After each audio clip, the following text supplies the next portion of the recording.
Jake, thank you so much for joining us from your training camp in Phoenix. And I want you to look back at this amazing year.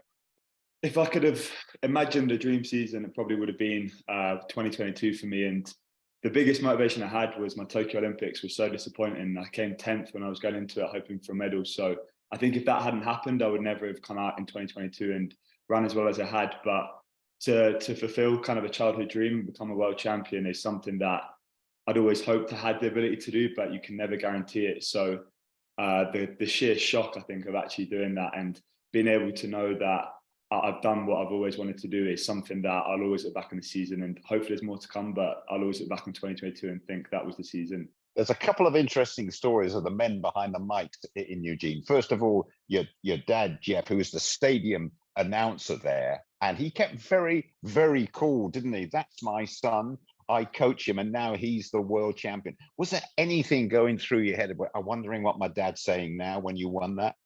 I've said a few times, but he's commentated on so many races now that I try and drown him out a little bit. The best bit was Kath Mary, who was his co-commentator, filmed him, and I don't think otherwise I'd have realised he showed any emotion at all because his voice was pretty professional still, apart from those few words. But you see the video and he's punching the air and he's got his hands in his arms, and he's put as much effort into this as well. Like, he's coached me since I was 15 years old. And Jake, Steve Cram, the last Brit to win the World 1500 metres title back in 1983, he was behind the mic for the BBC, and you could tell how pleased, how delighted he was that you had managed to do it as well. Jake Wightman has got half a yard. He could become the world champion. He's got to stay strong, and he is going to do it! Gold for Jake Wightman. Yeah, that is so nice when the greats of the sport and the ones that we're always compared to are so happy with how you've done and they're so proud with it. And I think Crammy must have been one of the first people to message even after it. And I've known him since I was at school because his son was in the year above. So he came to watch school races, and I don't think he thought that skinny little kid would have any chance of getting to that level. So he was probably as shocked as I was.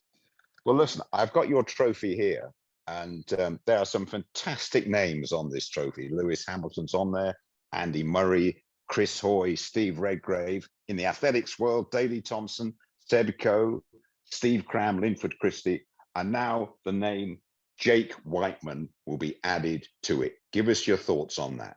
I got sent the list after I found out I'd won the award, and I read through it and it made me feel like imposter syndrome, just because these are heroes of mine growing up while I was young, but then also heroes of the sport. So to be felt as though there's people that feel I should be amongst them is something truly special and a great honor. So I'm very grateful to receive it, obviously, and it's something that I'm so happy to be able to have my name along there forever. So yeah, I'm really grateful to be able to receive the award.